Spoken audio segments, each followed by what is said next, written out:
Bienvenue dans ce nouvel épisode de Fragments. Je suis Carla Léonard et je suis très contente de te retrouver aujourd'hui encore une fois. Fragments, c'est un espace de réflexion et de partage. Ce n'est pas un tribunal spirituel, nous n'offrons pas de solution magique. Ici, nous parlons de conscience, de foi, de lucidité.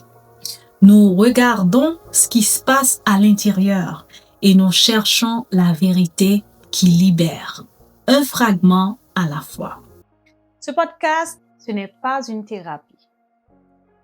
Ça ne remplace pas un avis et un suivi médical.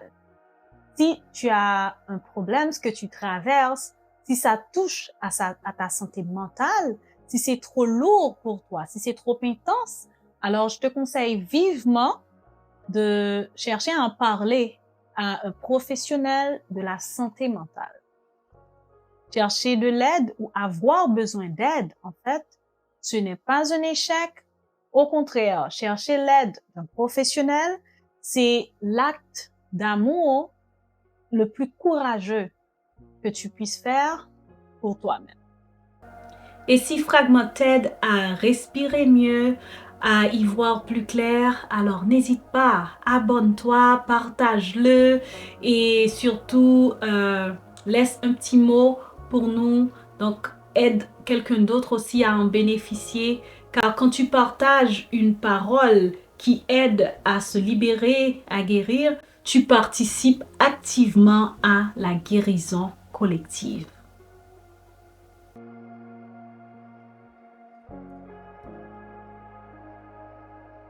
Est-ce que tu connais ce moment précis, presque silencieux, où au fond de toi, à l'intérieur, tu sais que cette relation ne te va plus. Tu sais que ce travail est en train de t'éteindre à petit feu. Tu sais que cette amitié n'est plus pour toi.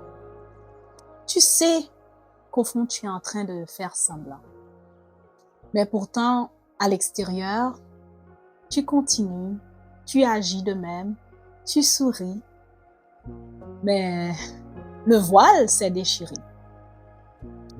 Et aujourd'hui, nous allons parler de ce moment inconfortable où tu sais, mais tu n'oses pas encore. Pourquoi commencer par là? Eh bien, parce que sans prise de conscience, rien ne change. Et c'est ici la fin de ton déni. Et c'est ici que commence ta liberté. Alors, parlons de ce moment. Ce moment silencieux. À noter que ce n'est pas vraiment un moment chrono, comme un jour spécialement ou à une certaine heure, à une certaine date. Non. Mais c'est un moment en soi. C'est un moment, je dirais même un moment spirituel. Un moment aussi intellectuel, parce que qui te frappe dans l'intellect.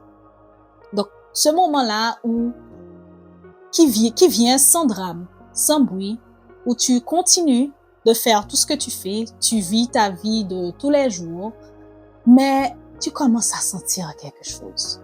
Tu sais qu'il y a quelque chose qui cloche.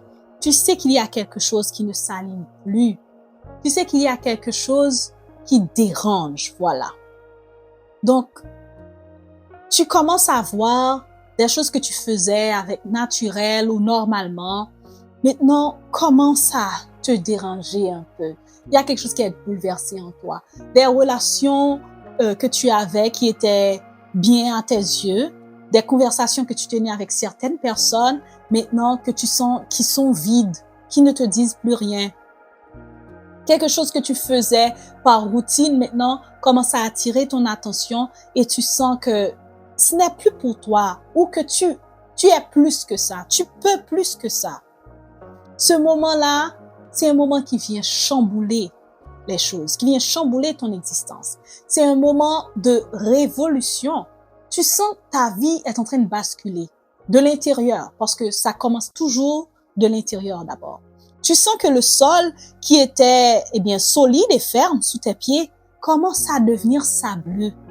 C'est comme tu commences à perdre tes repères.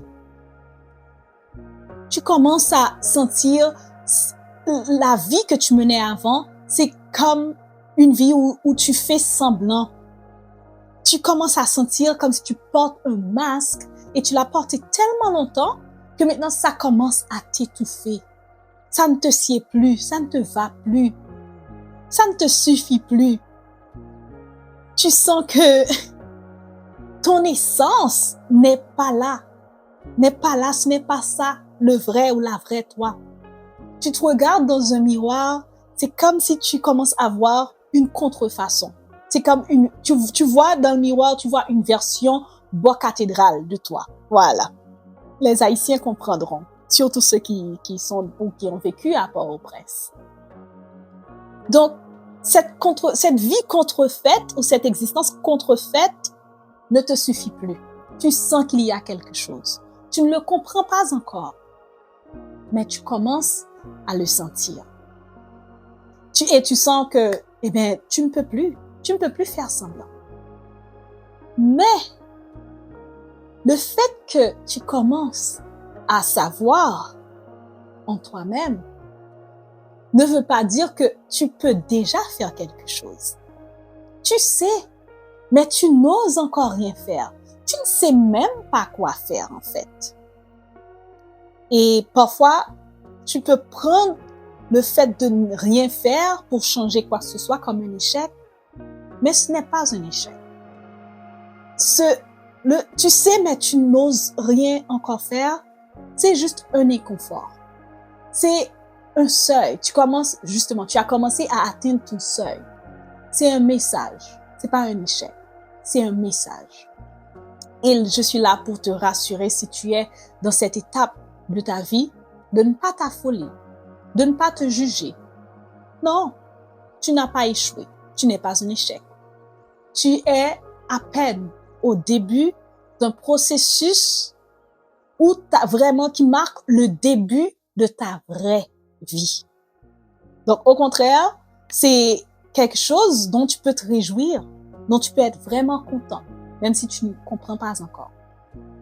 Et c'est là que on comprend, Carl Jung, c'est un psychologue, et qui dit que l'inconscient commence à savoir les choses bien avant l'ego. Quand on parle ego ici, on parle de la conscience ou de l'intellect, ce que tu sais consciemment. Parce que ton intellect ou ton cerveau veut rester dans ce qui est familier, veut te garder dans ce qui est familier. C'est une façon de te protéger. Car ce qui est inconnu, le cerveau l'identifie automatiquement au danger. Donc, le cerveau, l'intellect veut te garder dans le familier, dans ce que tu vis tous les jours. Même si ton inconfort, là, tu commences à sentir, c'est comme si ton cerveau veut te convaincre ne te soucie pas de cet inconfort. Reste dans ce que tu sais. Reste dans ce que tu sais faire. Reste avec les gens que tu connais. Reste avec, tu vois, au moins, tu connais à quoi tu fais face. Au moins, tu connais ton démon. Reste avec. Mais heureusement pour toi, que Dieu aussi est en train de faire ce travail en toi. En fait, c'est Dieu qui l'a commencé. C'est Dieu qui nous fait grâce de nous apporter la lumière. La lumière vient de Dieu et la lumière vient exposer la vérité. Et ce que j'aime avec Dieu, c'est que Dieu ne te bouscule pas. Il ne te force pas dans ce processus. Il commence à t'apporter cette lumière doucement. Doucement. Il ne l'impose pas comme un flash-boom à toi. Donc, quand tu commences à recevoir cette lumière, tu ne reçois pas une révélation complète, explicite, éclair, A plus B égale. Non, ça commence doucement. Et ce que j'aime, c'est que Dieu prend patience avec toi. Le fait qu'il commence à mettre à la lumière certains éléments, le fait qu'il commence à mettre à la lumière certaines vérités, C'est pour que tu commences à en prendre conscience et à ouvrir les yeux. Ce n'est pas pour te condamner par rapport à ce qui ne va pas, par rapport à ce qui est sombre en toi ou quoi que ce soit. Dieu vient apporter la lumière pour guérir, pour transformer, pour sauver, pas pour condamner, pas pour détruire. Donc, laisse-toi envahir par cette lumière. Ose regarder en face ce qui est caché dans un coin sombre. Car ce qui fait mal, en fait, ce n'est pas la vérité. Ce n'est pas la vérité, au contraire. C'est le fait de refuser de voir la vérité. C'est le refus, c'est la résistance que tu développes face à la vérité. C'est ce qui peut te faire mal. Parce que plus tu résistes, plus ça va persister et ça grossit et ça va faire mal. Alors, je vais t'inviter à faire un petit exercice cette semaine.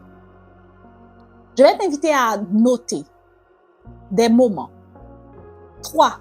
Je propose 3, mais tu peux aller au-delà de ce chiffre. Des moments où tu sens ton cœur se crisper par rapport à certaines situations, par rapport à certains échanges, certaines conversations avec certaines personnes, par rapport à certaines relations, par rapport à certaines activités.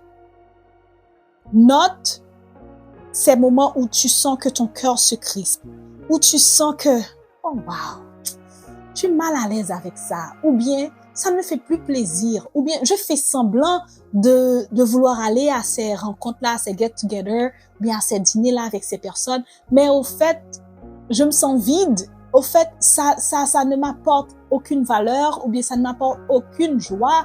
Ça, au contraire, ça me vide de mon énergie. Les conversations avec quelle personne qui te vide de ton énergie? Cherche au fond de toi. Et tu peux juste les noter. On est à la phase d'observation. Tu observes. Pas besoin d'analyser, pas besoin de chercher à comprendre, mais tu vas juste observer. Observer ce qui se passe en toi. Observer ces situations où tu penses que c'est un masque que tu mets pour les vivre, pour les affronter. Ces personnes, ces conversations, ces activités où tu as besoin de performer par rapport à une certaine identité qu'on te donne ou que tu te donnes. Donc, note ces moments. Note ces moments qui te fatiguent, ces circonstances qui te fatiguent, où tu sens que ça te vide, que tu es en train de performer. Pas besoin de les analyser. Note-les tout simplement. Et par exemple, tu peux dire, là, je suis en train de faire semblant. Okay? Donc, tu les notes et puis tu attends. C'est un processus. Un processus ne se fait jamais d'un seul coup. Jamais. Donc, et ça, c'est un processus pour une vie, pour tout le reste de ta vie. Donc, c'est quelque chose qui mérite que tu prennes ton temps pour laisser faire. Alors, si tu sais, mais tu n'oses pas encore, j'ai une bonne nouvelle pour toi. Et c'est ce que je veux que tu retiennes de cet épisode. C'est que la conscience n'exige pas une action immédiate. Tu n'as pas besoin de rien faire à ce moment-là, là maintenant. Tout ce qu'il faut, c'est de regarder la vérité, c'est de la recevoir.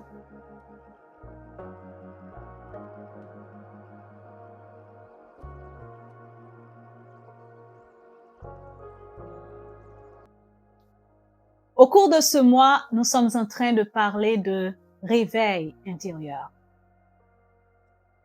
Ce réveil, c'est pas un réveil à la douce, c'est pas un réveil avec le chant des oiseaux, le soleil qui se lève doucement sur toi. C'est plutôt un réveil brutal où tu ouvres les yeux et tu réalises que ta maison intérieure, ta vie, elle est encombrée de plein de choses, plein d'objets que tu n'as pas vraiment choisis, ou du moins pas consciemment. Des meubles qui t'ont été légués par des grands-mères, des générations passées. des habitudes que tu as développées par survie, des mécanismes, des rôles qu'on t'a imposés que tu as dû tenir.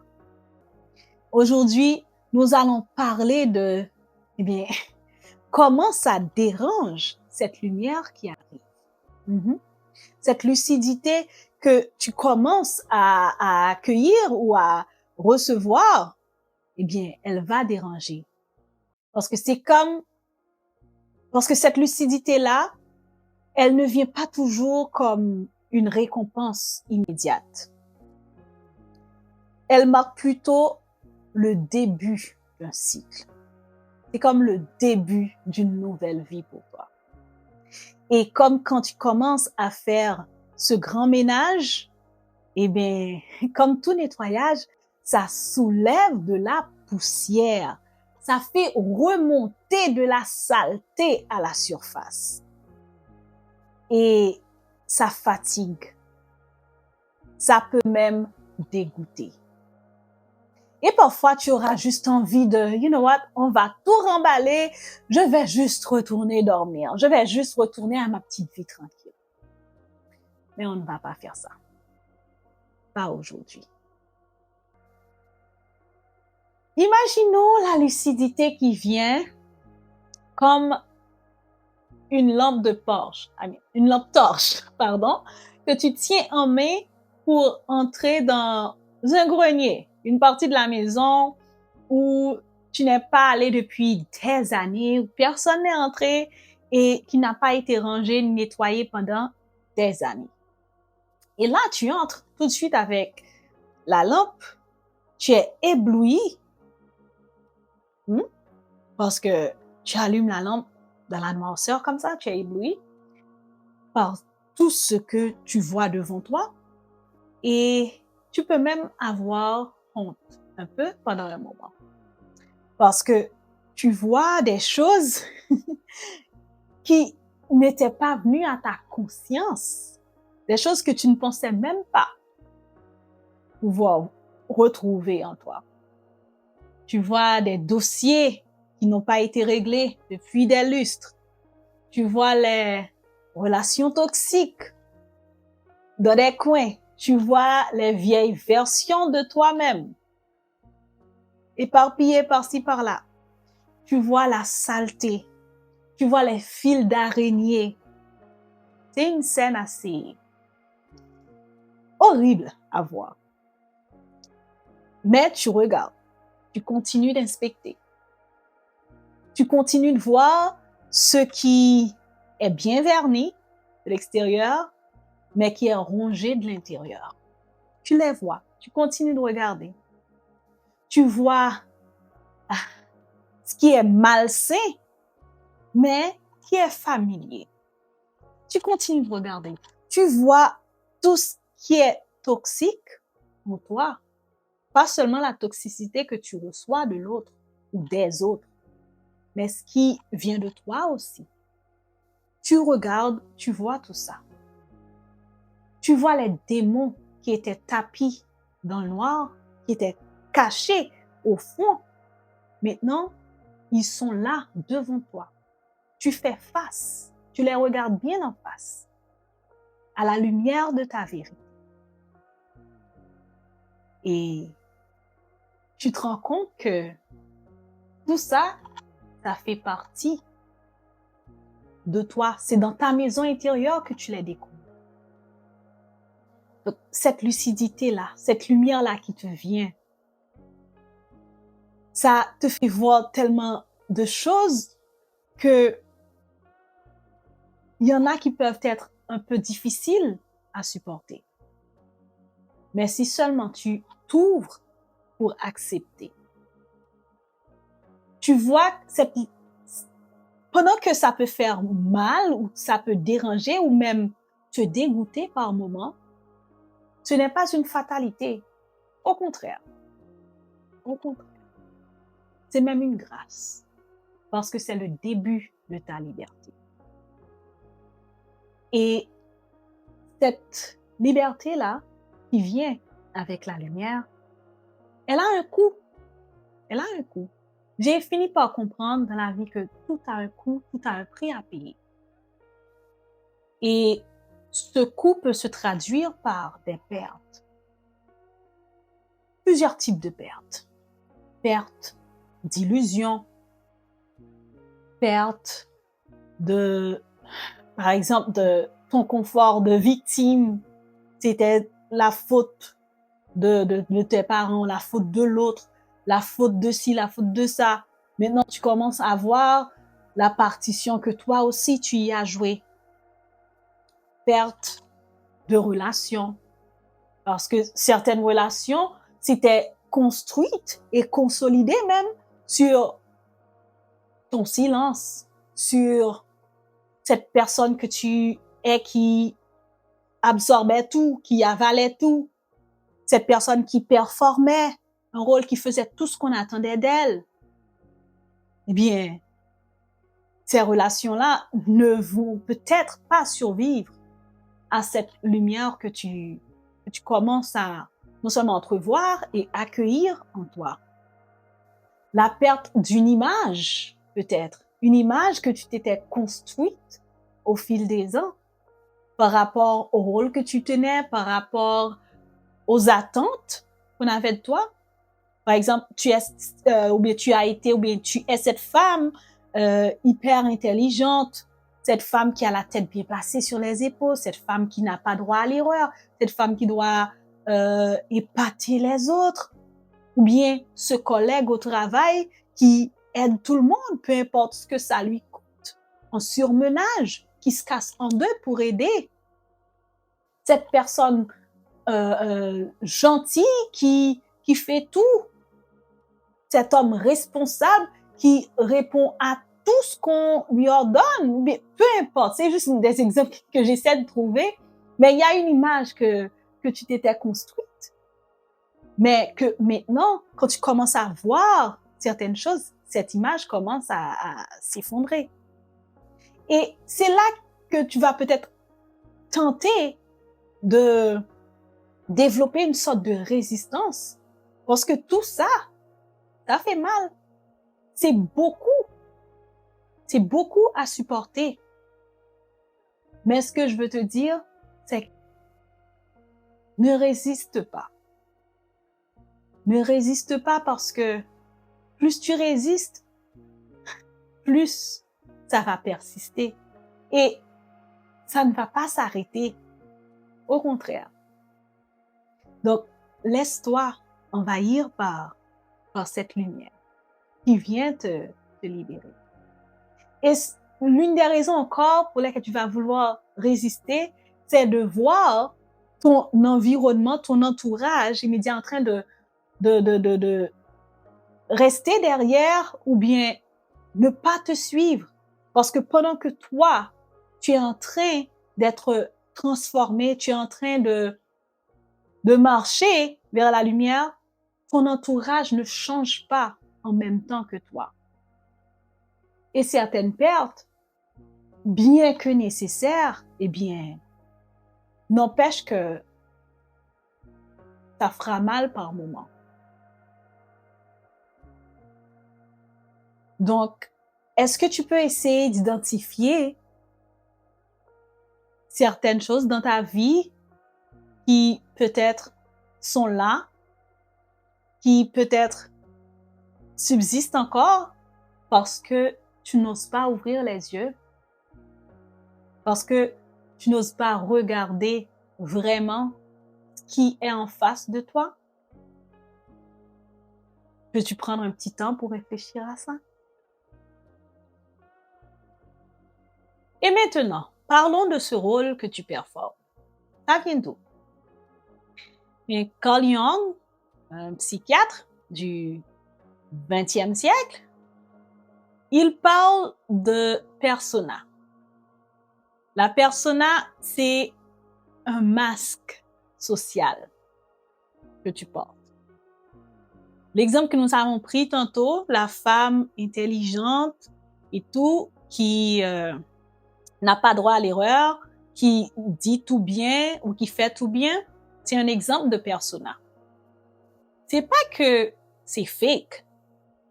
mais c'est un rôle social ou familial ou professionnel. C'est comme un masque que tu t'es mis pour performer ce rôle. Et ça fonctionne parce qu'en fait, c'est pas mauvais en soi. Tu en as besoin pour fonctionner, tu en as besoin pour évoluer de la société ou bien dans tes sphères d'activité. Ça fonctionne jusqu'au jour où ça commence à t'étouffer. Parce que le problème, c'est quand tu ne peux plus te dissocier de cette image-là. C'est quand tu ne peux plus faire la différence entre ce rôle que tu tiens et ton essence et vraiment ton âme. C'est quand tu t'identifies seulement à ce rôle-là ou à cette facette-là de toi. Alors qu'il y a tellement d'autres aspects de toi aussi intéressants qui ne demandent qu'à voir le jour, qui ne demandent qu'à être exposés pour s'épanouir. Mais tu t'identifies à une seule chose. Pas quelque chose qu'on t'a imposé depuis toujours, depuis que tu grandis, mais tu as fini par l'absorber. Et sans ça, tu ne sais plus qui tu es. Par exemple, sans te décrire ou bien sans être perçu comme cette femme intelligente-là, tu es quoi d'autre? Tu ne le sais pas vraiment. C'est ça l'aspect de la question du rôle que tu performes. Mais maintenant, il y a un moment où, ce masque, il ne tient plus, ça commence à se fissurer. Parce que ce qu'il y a en dedans maintenant commence à vouloir sortir. Ce qui est pur, authentique, ce qui est divin, ce qui est déposé en toi par Dieu lui-même, à un moment, il doit sortir et ça fait fissurer le masque. Et c'est là que, je vais pas dire que les problèmes commencent, mais que le malaise commence, mais ça commence à déranger, vraiment. Ça commence à déranger parce que maintenant, tu ne peux plus ignorer ce que tu vois. Et tu sais que tu es à cette phase où les choses ne peuvent plus rester comme avant. Et tu es même dans un entre-deux. Tu es entre deux mondes. Entre le monde où tu ne peux plus rester et celui que tu ne connais même pas encore parce que tu n'y es pas encore entré. Tu es en transition.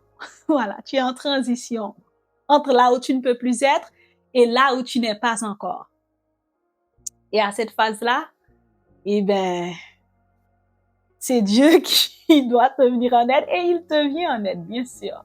Car Dieu achève toujours la bonne œuvre qu'il commence. Et si on va du côté de la Bible, on voit que ça dit dans Hébreux 4, verset 12, que la parole de Dieu est une épée. Elle est plus tranchante, en fait, qu'une épée à double tranchant. Elle vient pour sépare jointure et moelle. Donc, avec une telle précision, je vais même pas dire précision de laser, je vais dire une précision divine. Elle sépare le vrai du faux. Elle sépare ce qui te détruit de ce qui te construit. Ce qui te nourrit de ce qui te tue. Donc, je sais que vous avez compris. Et petite parenthèse, vous voyez, le verset là, je suis venue avec, c'est à la suite d'un commentaire que quelqu'un m'a fait. Vous dites quand je parle de l'aspect biblique de la chose, de donner un verset en référence. Et j'ai trouvé que c'était une très bonne idée. Alors, vous voyez, vos commentaires sont vraiment les bienvenus. Donc, c'est ça. C'est Dieu qui commence ce travail, qui vient où il dit, OK, maintenant, il est temps. Il est temps de laisser ce masque, il est temps de laisser cette façade, il est temps de laisser cette ombre de toi-même pour devenir vraiment qui je t'appelle à être, qui tu es, car tu es tellement plus que ça, car tu es tellement mieux que ça, je dirais. Et c'est là que ce cheminement, eh bien, au cours de ce cheminement, beaucoup de choses et même de personnes vont partir. Parce que c'est pas un endroit où tout le monde peut te suivre. Ils sont très peu, ceux qui peuvent te suivre. Et ceux et celles qui peuvent te suivre sont vraiment ceux et celles qui vont résister à l'épreuve de la lumière. C'est comme quand l'or qui passe par le feu, il se purifie. Donc, s'il y a quoi que ce soit, des relations, des activités, des titres, quoi que ce soit, qui ne résiste pas à cette épreuve, je dirais, eh bien, ce n'était pas stable. Ce n'était pas fait pour rester. Ce n'était pas fait pour durer. Donc, c'est une étape qui demande beaucoup de courage à l'embrasser. Donc, si seulement tu peux tenir bon, si seulement tu peux tenir. Parfois, on prie Dieu pour qu'il arrange les choses, alors que c'est des choses pour lesquelles Dieu t'a donné la lumière, la lucidité pour que tu les quittes. Et parfois, ce qu'on appelle épreuves que nous traversons sont parfois une porte de sortie que Dieu nous donne, mais qu'on refuse de voir comme ça, parce qu'on s'accroche. Donc, ce qu'on peut voir ou percevoir comme une perte, parce qu'en fait, tu les perds vraiment, mais c'est plutôt une sorte de réalignement à cette nouvelle personne que tu deviens, à cette nouvelle vie qui est en train de se bâtir pour toi. Et nous continuons à résister. Mais maintenant, après ces pertes, ceux et celles qui sont partis, ce que tu as perdu, titre, activité, statut social, après avoir perdu tout cela, ce vide qui reste, quoi faire avec? Et on entend dire depuis toujours que la nature a horreur du vide. On se sent seul. Ça fait mal. C'est dur. Et c'est là que beaucoup de gens abandonnent. Parce qu'ils veulent combler ce vide rapidement. Donc, ils retournent à ce qui est familier. Ces mêmes relations qu'ils ont laissées, ces mêmes ex toxiques, ces mêmes types d'activités qui les drainaient de leur énergie. Ils y retournent parce qu'ils veulent combler ce vide. Parce qu'il faut le reconnaître. Ce vide, pour un vide, il pèse lourd. Donc, quoi faire? Mon conseil pour toi, ce vide-là, fais-en ton allié. Fais-en ton allié. Accepte-le. Laisse-le être. Laisse-le exister. Continue de regarder, continue d'observer. Car dans ce silence, dans ce vide, c'est là vraiment qu'il y a quelque chose de vrai qui est en train de naître, qui est vrai, qui est durable et qui sera toujours à ton avantage, pour toi. Donc, quel que soit le contexte que où tu auras à évoluer par la suite. Il y a quelque chose de concret, de vrai qui est en train de naître à partir de ce vide, de ce silence. Donne du temps à ça. Ne tue pas la poule dans l'œuf. Ne cherche pas à combler le vide tout de suite. Et un petit exercice pour toi cette semaine. Pose-toi la question. Qu'est-ce que vraiment à quoi tu t'accroches que tu ne veux pas perdre, que tu ne veux pas laisser aller? Soit par habitude, soit par peur de l'inconnu ou du vide. Quelque chose que tu sais au fond de toi qui doit aller, mais tu as peur de lâcher prise, soit par peur du vide, de l'inconnu, peur de la solitude. Essaie d'identifier avec honnêteté et regarde. Regarde en face. Ne fais rien. Tu n'es pas obligé de faire quoi que ce soit à cette phase. On est encore à la phase d'observation. Cette observation, c'est vraiment plus tard que tu pourras voir à quel point elle a été précieuse.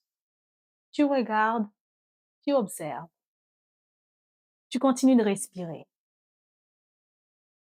sans rien faire. Et s'il y a quelque chose que j'aimerais que tu retiennes de cet épisode, c'est que la vérité qui s'en vient là, qui s'installe, elle n'est pas là pour te punir. Au contraire, elle est là pour te rendre ta liberté, ta vraie liberté.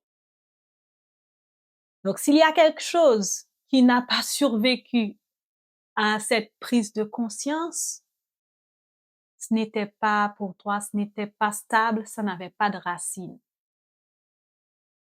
Laisse partir.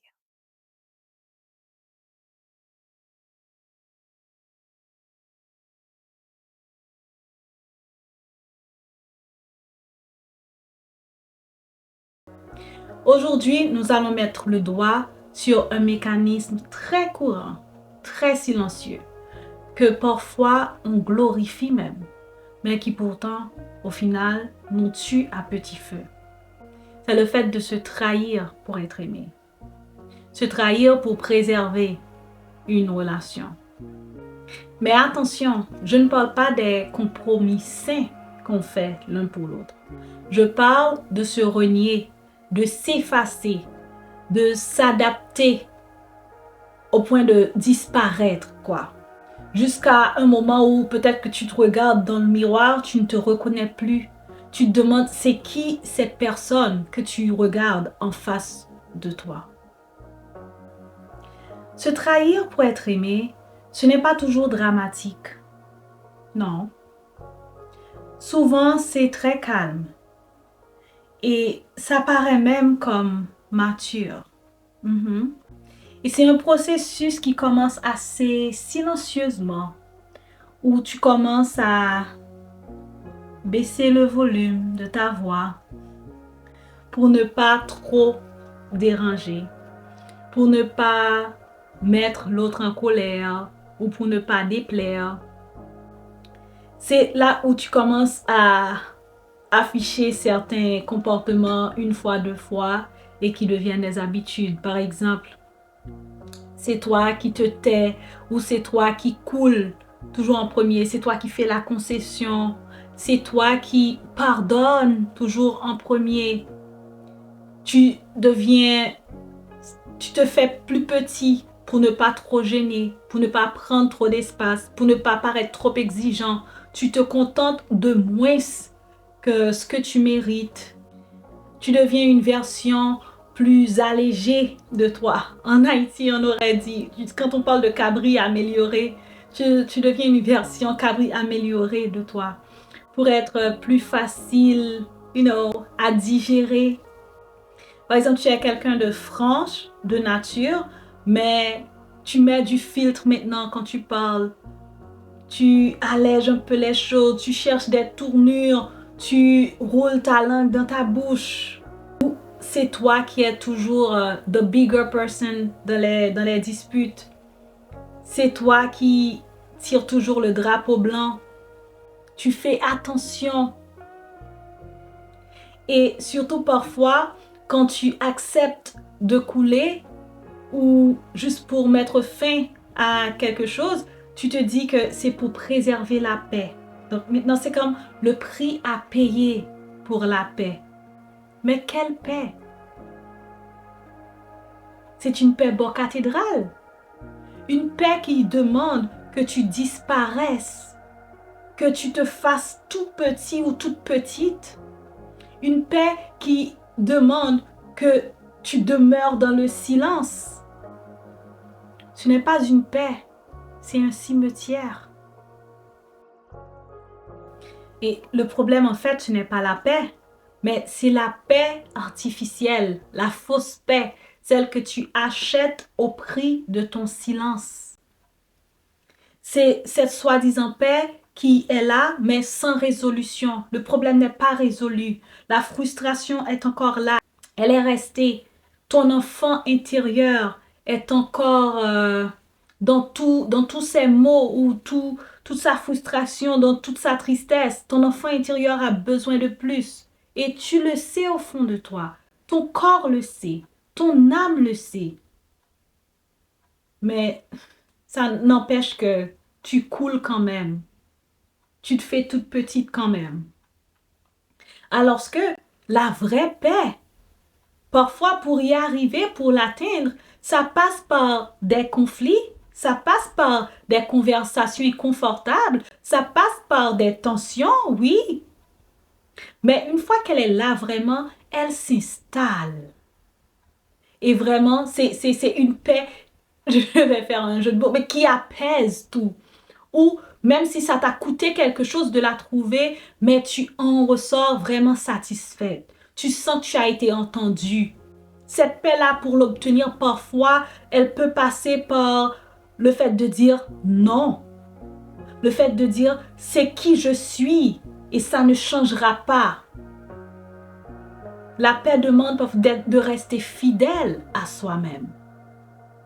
Mais toute autre chose qu'on obtient en se trahissant, en se reniant, en disparaissant, tu peux l'appeler tout ce que tu veux, sauf la paix. Je sais que parler de se trahir, c'est un mot assez fort. Souvent, on préfère dire « je suis patiente » ou « je fais des efforts ». Mais honnêtement, de toi à moi, quand est-ce que cet effort arrête d'être un effort conscient, normal et acceptable et que ça devient un reniement?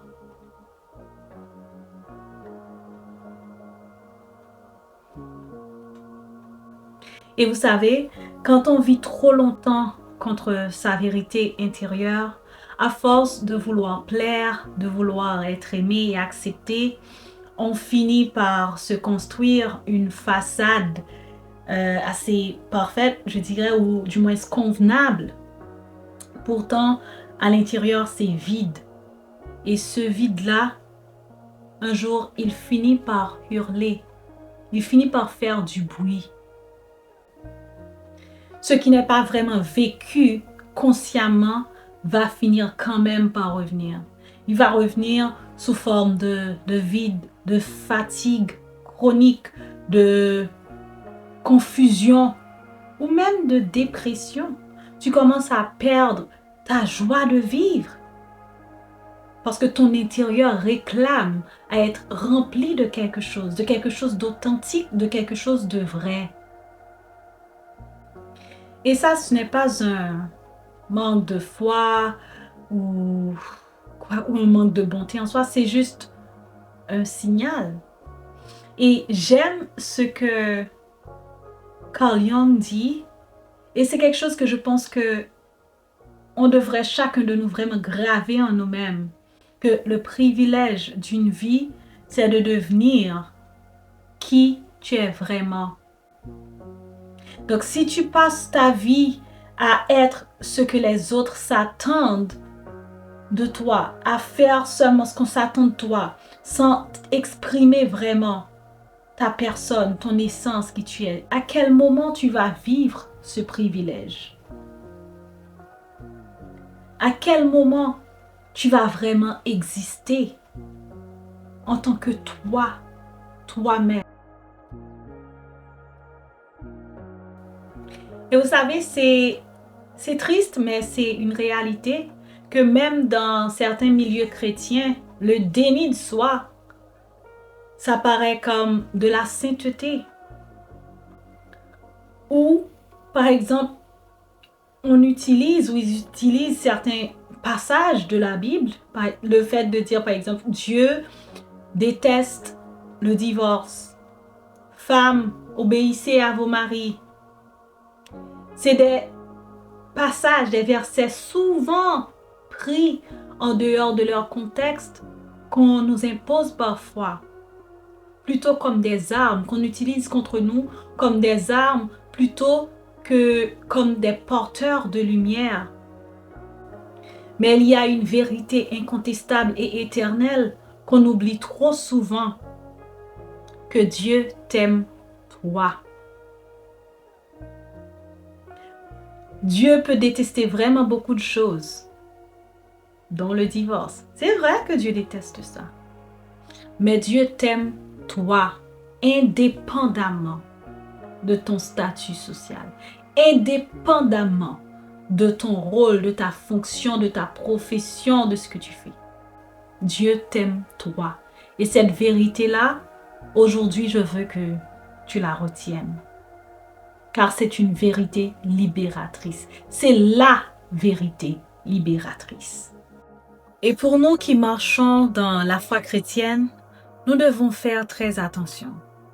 Parce qu'on nous a souvent vendu l'amour comme le sacrifice de sa personne, de son identité. Que s'oublier, c'est vivre sa sainteté. Il faut faire très attention. Parce que regardons Jésus, par exemple. Jésus, il ne s'effaçait pas. Il s'affirmait clairement dans toute son identité, avec assurance. Il était radical et il disait si ce qu'il croyait être la vérité ou ce qu'il savait être la vérité, quitte à déplaire aux gens puissants de son époque. Il s'affichait avec audace et courage.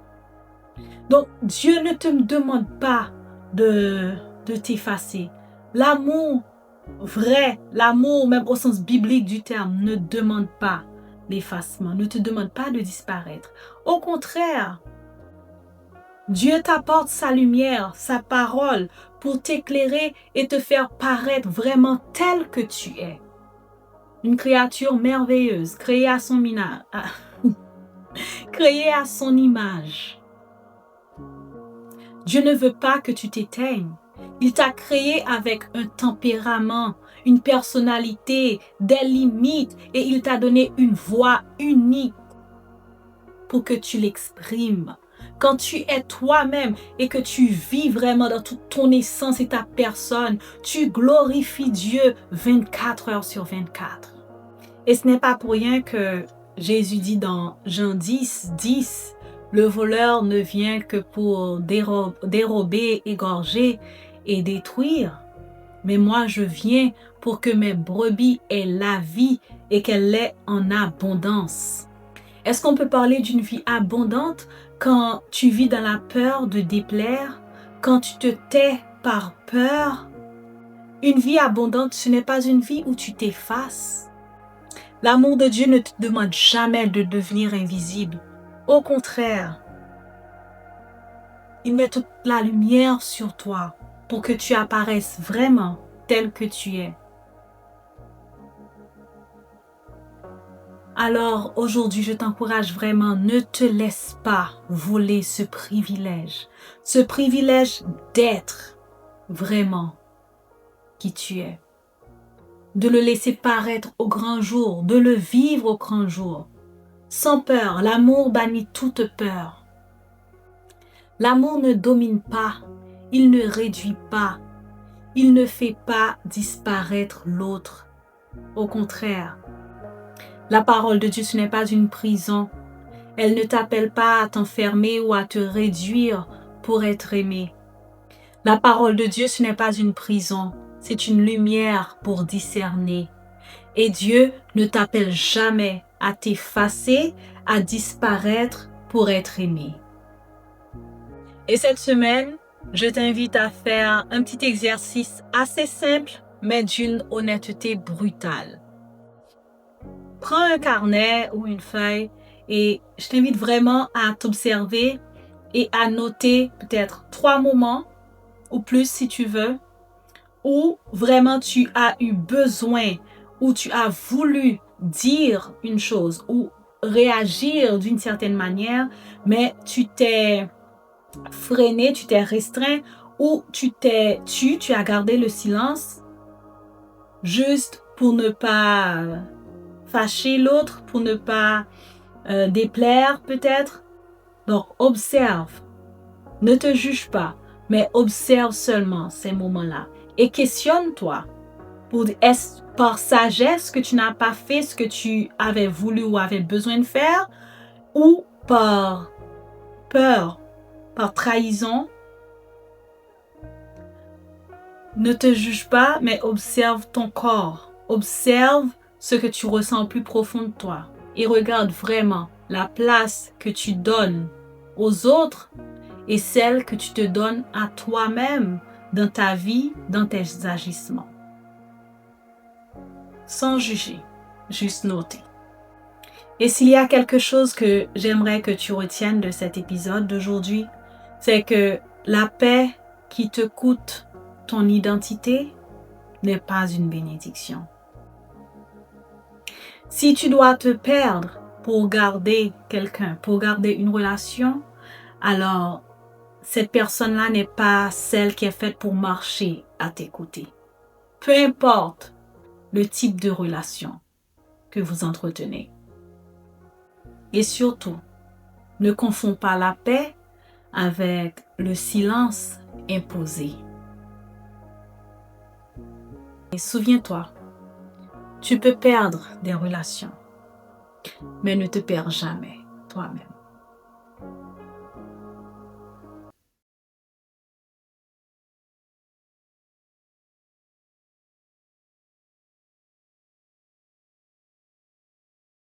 Si ce podcast jusqu'ici t'aide à mettre des mots sur ce que tu vis ou as vécu, s'il t'aide à respirer mieux de l'intérieur, alors je t'invite à le partager, à liker et surtout à t'abonner à cette chaîne. Parce que, qui sait, peut-être qu'aujourd'hui tu partages avec quelqu'un un fragment de vérité dont il ou elle a besoin pour avancer. Allez, on s'installe de toi à moi. Et j'avais promis que dans ce nouvel épisode d'aujourd'hui, nous allions parler de comment se reconstruire, comment devenir une nouvelle version de soi-même. Mais j'ai réalisé que avant de passer à cela, nous devons d'abord parler de ce qui rend cela possible, qui est le pardon de soi-même, se pardonner. Bien avant de parler du futur, nous avons un compte à régler avec le passé.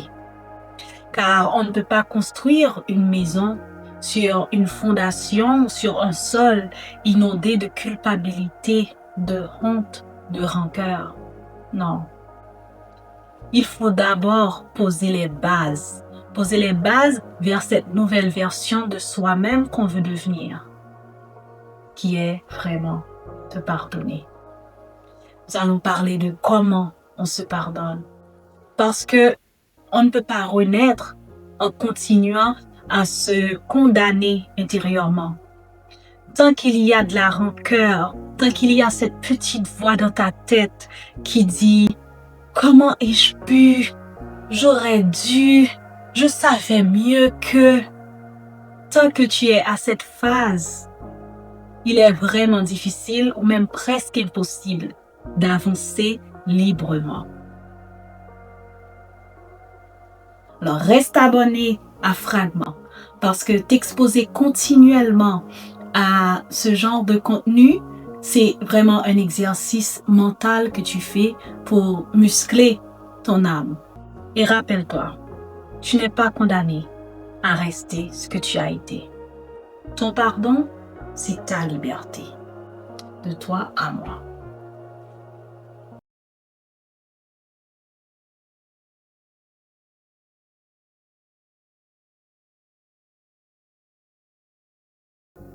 Nous sommes enfin arrivés à la fin de notre grand thème qui est se réveiller à soi-même.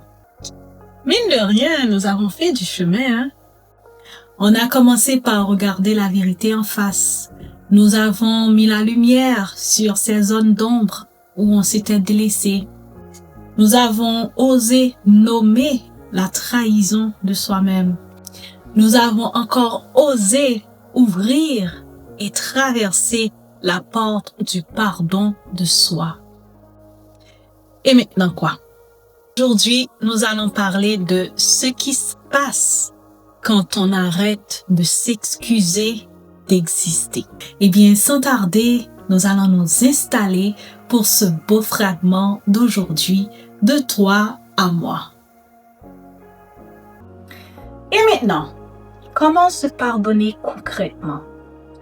Se pardonner pour ce qu'on a subi, pour ce qu'on a accepté, pour ce qu'on a fait, pour ce qu'on n'a pas vu venir.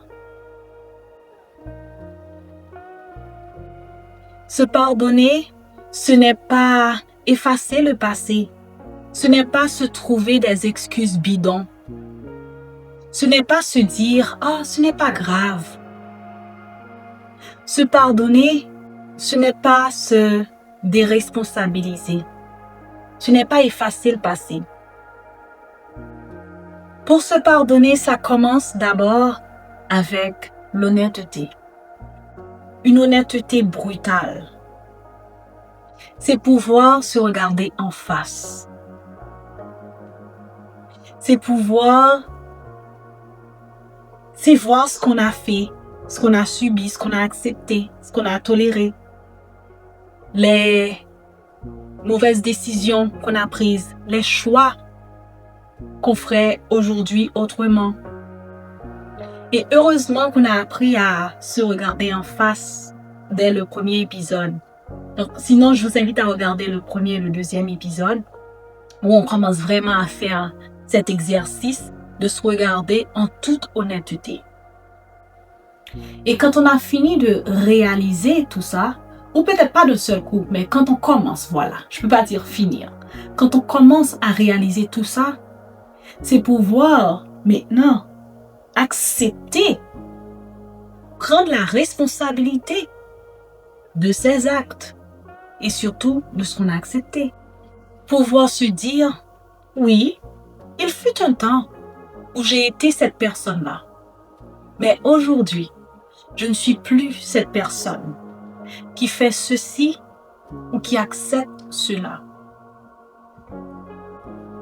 Il faut accepter que la version de toi il y a 2 ou 3 ans, ou même hier, n'avait pas la conscience que toi, tu as aujourd'hui.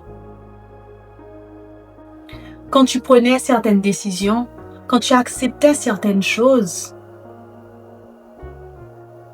tu ne savais pas mieux.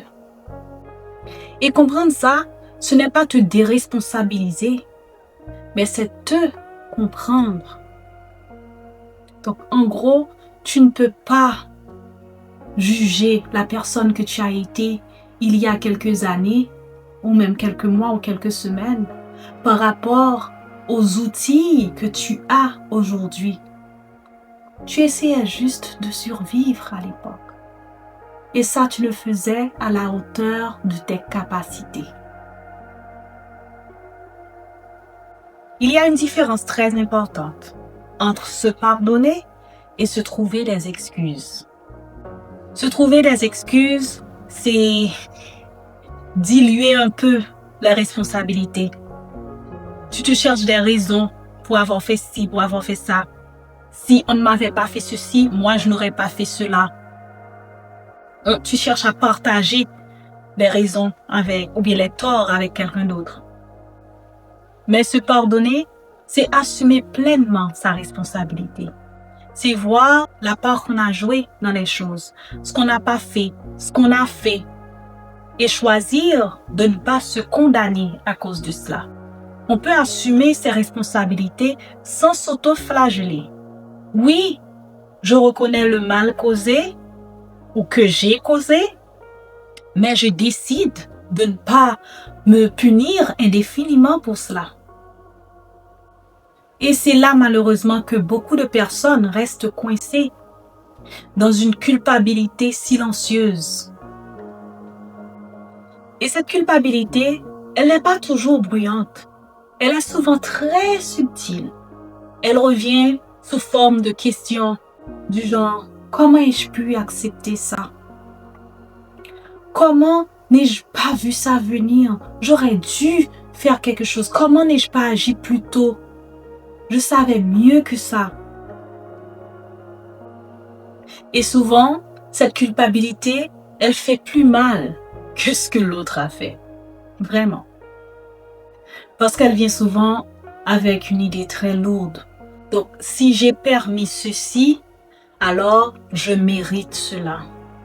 Et c'est là qu'on glisse doucement de la responsabilité à l'autoflagellation.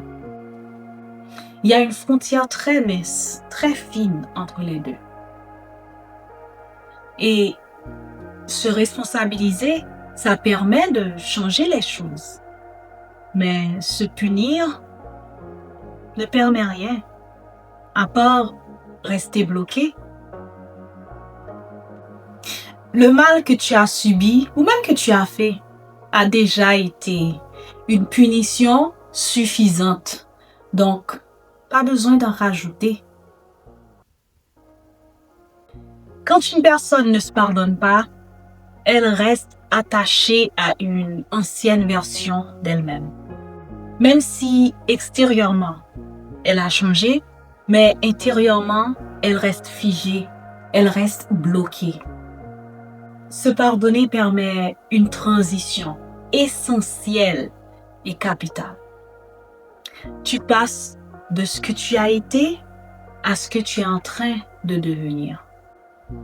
Et sans cette transition-là, il est pratiquement impossible de lâcher prise. Et ironiquement, la religiosité peut être un blocage au pardon de soi. Parce que tu passes ta vie à faire des actes de contrition. Tu vis dans une mea culpa éternelle. Tu es toujours en train de faire pénitence. Alors que la vraie spiritualité rend le pardon de toi-même possible. Parce que tu sais que Dieu lui-même t'a pardonné et que Dieu t'aime inconditionnellement. Connaître l'amour de Dieu, c'est vraiment comprendre qu'on n'est pas défini par son passé. Car la Bible dit dans 2 Corinthiens 5, 17, « Si quelqu'un est en Christ, il est une nouvelle créature. Les choses anciennes sont passées et voici toutes choses sont devenues nouvelles. » Donc tu n'es plus cette ancienne version-là de toi-même. Et plus loin encore, dans Romains 8.1, ça dit « Il n'y a donc aucune condamnation pour ceux qui sont en Christ. » Donc si Dieu pardonne, si Dieu restaure, si Dieu lui-même te rétablit, qui es-tu toi-même pour continuer à te punir? Pour continuer à te flageller, à faire pénitence? Pourquoi? Et arriver à cette phase-là, te punir, ce n'est pas de l'humilité. C'est un refus catégorique de la grâce de Dieu qui t'est offerte. Car la grâce, elle n'efface pas le passé. La grâce ne nie pas la faute. Mais la grâce te libère de ce poids. La grâce te rétablit. Elle rend la transformation possible. Et la foi, ce n'est pas rester prostré dans des erreurs passées. C'est de croire que Dieu est assez fort pour faire du neuf avec tes morceaux brisés, avec chaque fragment. Et encore une fois, je viens avec un exercice pour toi à faire cette semaine. Si tu es là avec moi depuis quelque temps, tu vas savoir maintenant que tout vrai travail se fait avec de l'intentionnalité. Et l'exercice de cette semaine, il est assez simple. Tu vas noter une chose, la chose la plus lourde que tu n'arrives pas à te pardonner. Une seule. Et tu vas te poser cette question. Pourquoi ou bien qu'est-ce qui m'empêche de me pardonner cette chose-là? Tu vas te questionner. Est-ce que te culpabiliser te permet peut-être d'effacer quelque chose? Plus tu souffres, ça te permet de réparer quelque chose?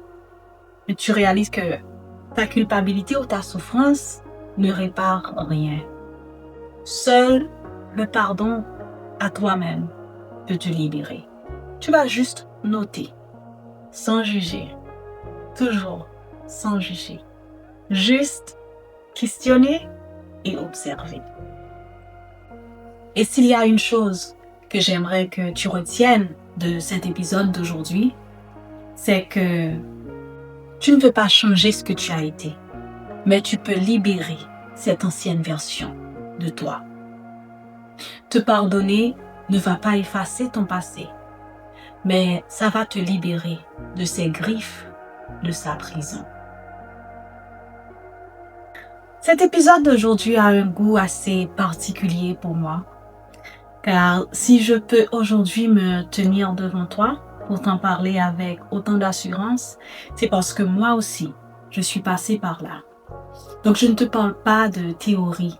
Je sais ce que c'est que de porter ce poids. Et je sais aussi ce que c'est que de s'en libérer.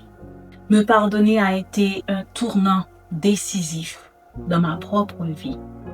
C'est un chemin très exigeant, mais je peux t'assurer que ça en vaut la peine. Et c'est ce choix de me pardonner qui me permet aujourd'hui de me tenir devant toi en toute sérénité, en toute confiance et en toute paix. Donc je t'encourage vraiment à faire ce travail-là en toi. Ce ne sera pas un travail en vain. Au contraire, ça peut changer toute une vie. Et je sais qu'au plus profond de moi, si ça a été possible pour moi, alors il l'est aussi pour toi. Mais tu sais ce qui se passe quand finalement on dépose un fardeau qu'on a porté pendant longtemps? On se sent légère, oui, mais on peut aussi se sentir bizarrement vide parce que la culpabilité et la rancœur prenaient toute la place. Maintenant qu'elles sont parties, il reste quoi? On se regarde dans le miroir et on se dit, OK, maintenant que je me suis pardonnée, maintenant que je ne suis plus la victime, maintenant que je ne suis plus cette personne qui regrette ceci ou qui aurait voulu cela, maintenant je suis quoi? Maintenant je fais quoi?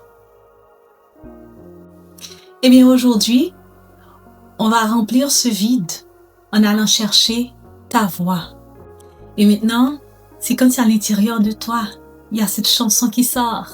Mon pouvoir vient du ciel et envahit l'espace. Mon âme s'exprime en dessinant et sculptant dans la glace. Et mes pensées sont des fleurs de cristal gelé. Je ne reviendrai pas, le passé est passé. Libéré, délivré. Oui, tu peux chanter ça parce que maintenant, tu es libre. Tu es enfin délivré de tout ce qui te retenait, de tous les poids lourds de ton passé. Et maintenant, ta voix, enfin, sort et s'exprime. C'est un moment que je souhaite à tout le monde de connaître. C'est un moment qui vaut toute une vie. Et c'est un moment qui vaut la peine qu'on se batte pour. Souvent, quand on parle de retrouver sa voix, on en fait tout un plat. On croit parfois que c'est devenir brusque, ou c'est commencer à parler plus fort, ou c'est comme devenir une sorte de rebelle agressive. Mais non, ce n'est pas ça du tout. Retrouver sa voix, ce n'est pas un cri, c'est de l'art. Yes, un art qui sort de l'intérieur. Et un art, ça s'exprime librement. Retrouver sa voix, c'est réclamer son identité. C'est devenir tout simplement soi-même. C'est oser dire et vivre ce qu'on aime. Dire et faire savoir ce qu'on ne tolère plus. C'est savoir ce qui nous fait vibrer de l'intérieur.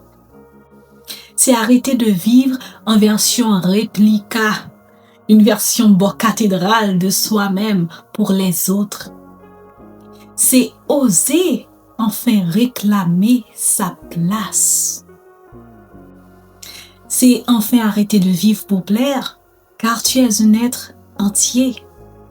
Et une personne entière, ça dérange parfois, mais ça vit enfin, ça vit pour soi-même et se réclame sa propre identité, sa propre personne. On va se dire la vérité. Retrouver sa voix, ce n'est pas une balade sur le champ de Mars. Ce n'est pas juste un changement de vocabulaire. C'est un acte de courage pur.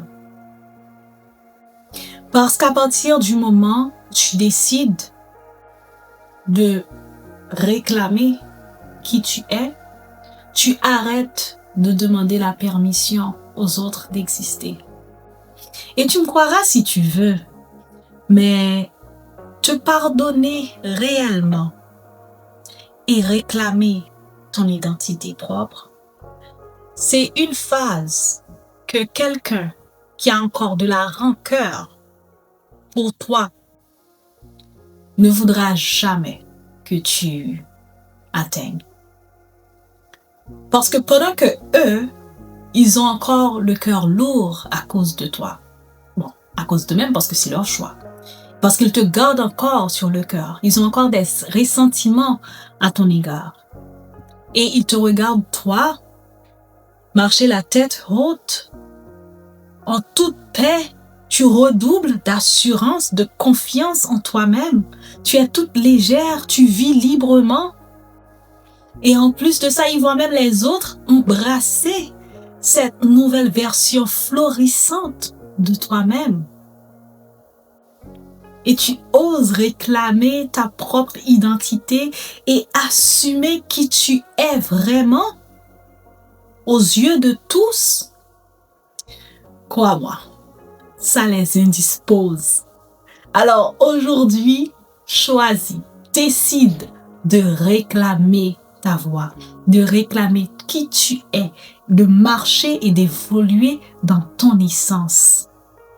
Tu vas oser prendre ta place. Tu ne vas pas prendre la place de quelqu'un d'autre, mais tu vas décider d'exister librement, sans t'excuser, sans demander la permission.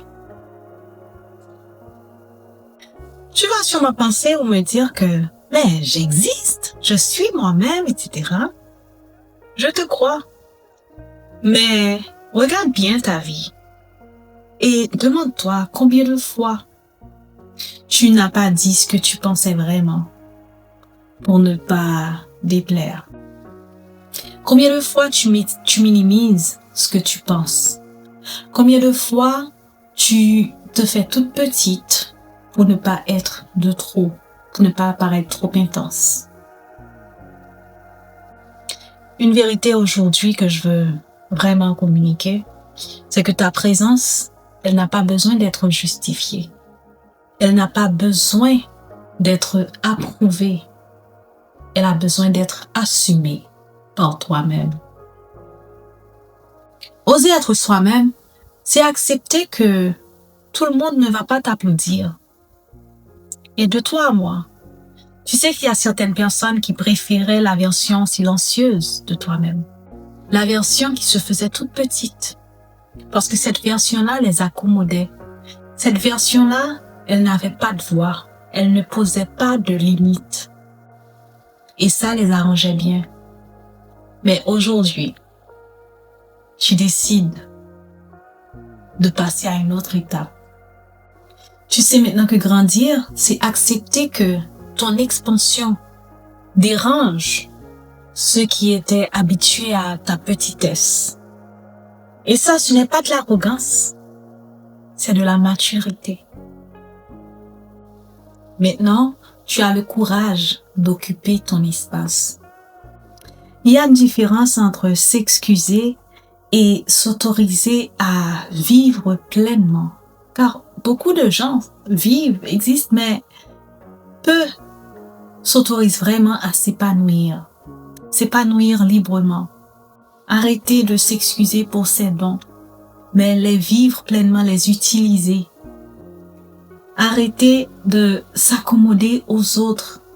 Arrêtez de se retenir, mais se laisser fleurir, se laisser sortir au monde. Il est temps d'éclore, de t'épanouir librement, de vivre dans toute ta splendeur. Le temps d'arrêter de te diminuer pour rester acceptable, plaisant. C'est pouvoir assumer pleinement et dire voici ce que je suis, voici ce que je porte, voici ce que je veux construire, voici où je veux aller.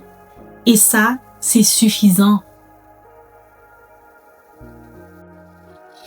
Le courage d'être soi-même, ça ne vient pas quand on n'a plus peur, mais ça vient quand, malgré la peur, on choisit d'avancer et nous ne laissons pas la peur diriger nos choix.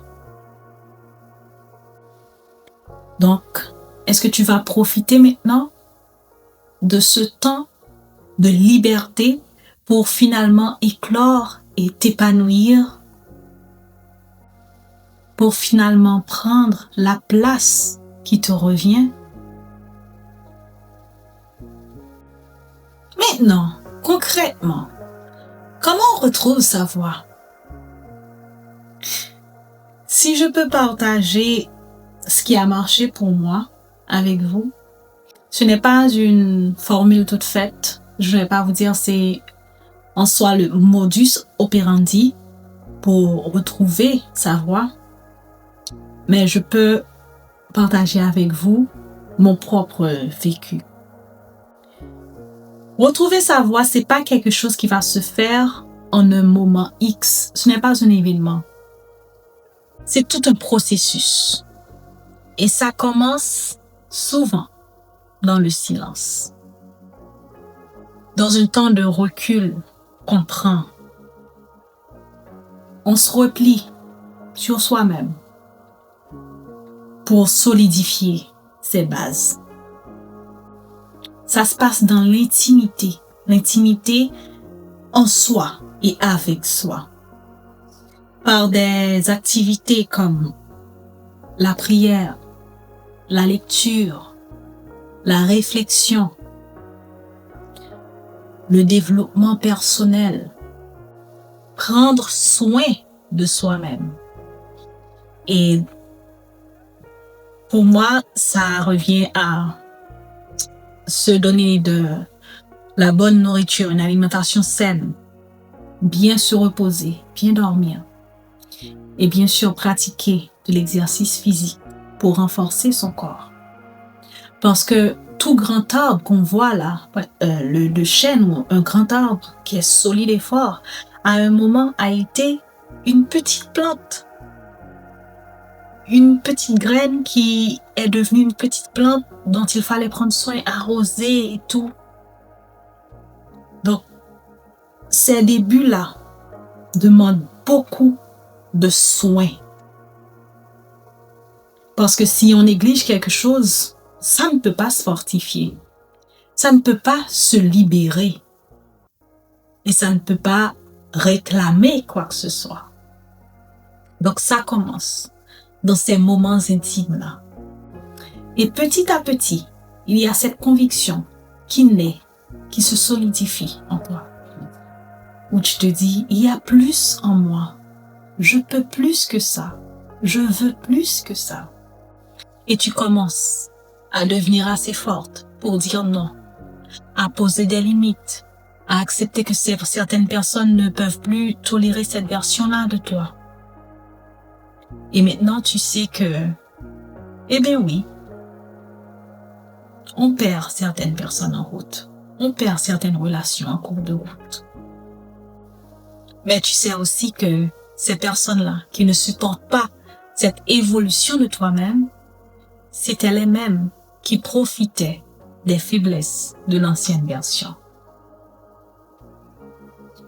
Et tu continues d'exister pleinement et librement.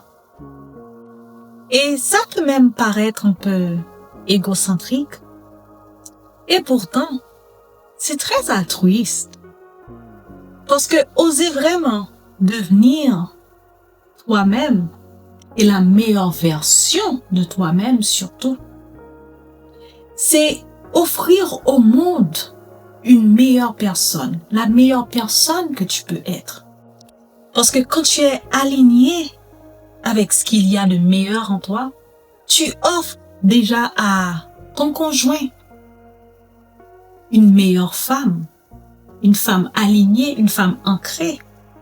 Tes enfants ont une mère plus impliquée, plus ancrée, plus connectée. Tes amis ont une meilleure amie, plus solide, plus fiable. Tes collègues, tes partenaires en affaires ont un partenaire, une collègue plus fiable dans son travail, qui donne de meilleurs résultats. Ta communauté a une meilleure personne, une meilleure aide en toi. En fait, c'est vraiment là qu'on comprend quand Gandhi dit « Si tu veux changer le monde, change-toi toi-même. » Parce que c'est la cellule où ça commence en toi et ça va s'extrapoler au monde entier, ça va s'étendre au monde entier. Un petit travail. Et c'est la même chose quand je vous parle ici de guérison collective et tout. C'est parce que la guérison personnelle va devenir à un moment collective. Parce qu'une personne guérie peut mieux guider d'autres personnes, peut mieux prendre soin d'autres personnes. Et ces autres personnes-là qui guérissent, qui se libèrent, aident encore d'autres à libérer, à se libérer et à guérir, ainsi de suite. Et l'effet continue. Donc vous voyez l'importance vraiment de travailler à se libérer, à guérir pour soi-même en premier et pour le monde ensuite. Ce n'est pas juste des paroles en l'air. Ce sont des faits.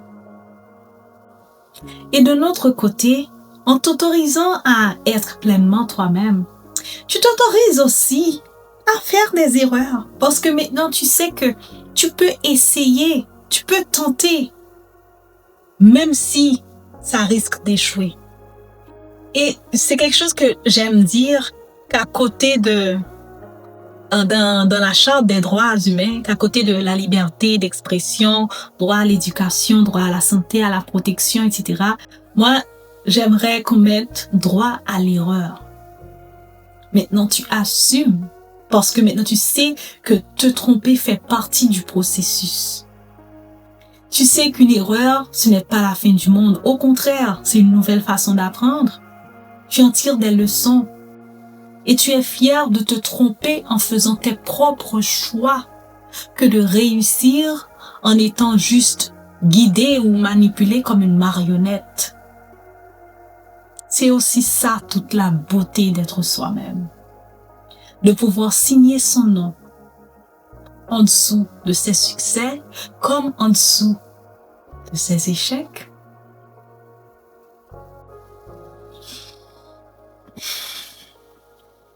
C'est tellement beau. Ça fait tellement de bien. Et Dieu dans tout ça, il en dit quoi?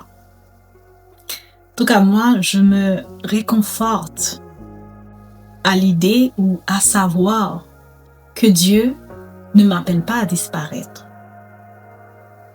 Dieu t'appelle à vivre pleinement dans sa gloire, dans toute ta splendeur qui reflète la sienne. Dieu ne t'a pas créé pour que tu sois une copie conforme. Il a mis en toi une nature, une naissance, une voix.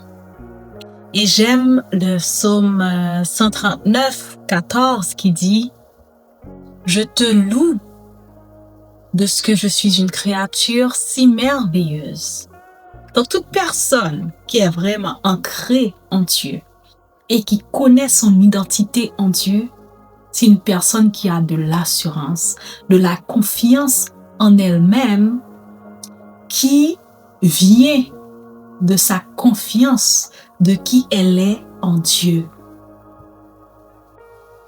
Donc, devenir ou redevenir toi-même, c'est honorer ce que Dieu a mis en toi, ce qu'il t'a toujours appelé à être, et tu oses enfin le devenir. Et je reprends encore les mots de Carl Jung qui dit que le privilège de toute une vie, c'est de devenir qui l'on est vraiment. Peu de gens y arrivent, malheureusement, parce que ça demande du courage, ça demande une décision intentionnelle. C'est un acte fait en toute liberté et avec volonté. Il y a tellement de toi à voir, à découvrir.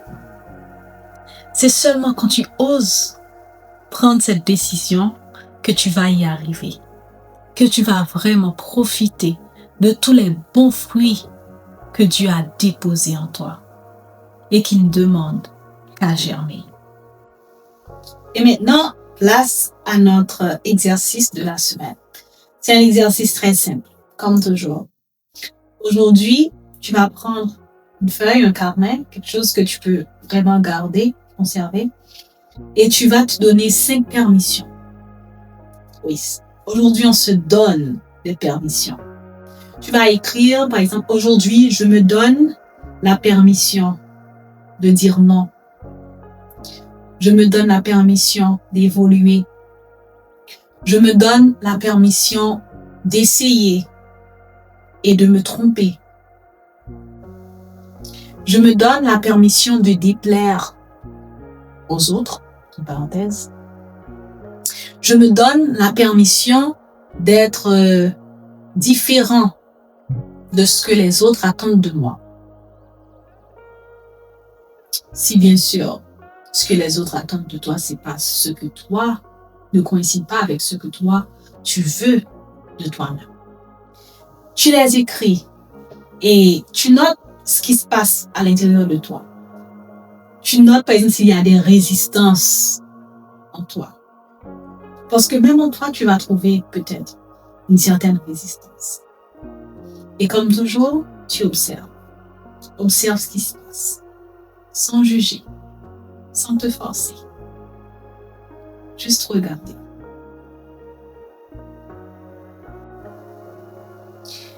Et s'il y a quelque chose que j'aimerais que tu retiennes de cet épisode d'aujourd'hui, c'est que tu n'as pas été créé pour survivre en silence. Tu as été créé pour oser, exister et vivre pleinement et librement. Réclamer ta voix, ce n'est pas prendre la place de quelqu'un, mais c'est réclamer la place qui te revient à toi-même. Et c'est arrêter de te limiter, de te freiner ou te retenir. Et c'est ainsi qu'on termine avec notre grand thème, se réveiller à soi-même. Et maintenant, ce qu'il nous reste à faire, c'est de continuer à vivre dans cette nouvelle version, retrouvée et redéfinie de nous-mêmes en toute liberté. Et faire en sorte à ne pas retomber dans les anciens schémas.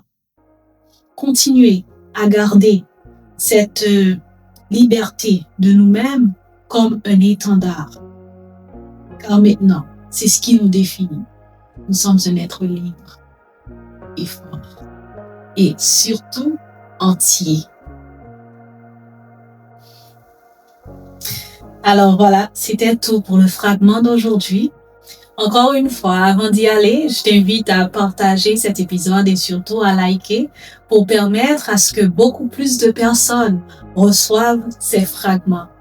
Rappelons-nous, nous parlons ici de guérison collective. Tout ce qui se fait commence avec nous, mais s'étend à toute la collectivité. Et je suis Carla Léonard pour t'apporter un fragment à la fois. Rappelle-toi, tu n'es pas condamné à rester ce que tu étais. Ton pardon était ta porte et aujourd'hui, ta liberté est le chemin. De toi à moi.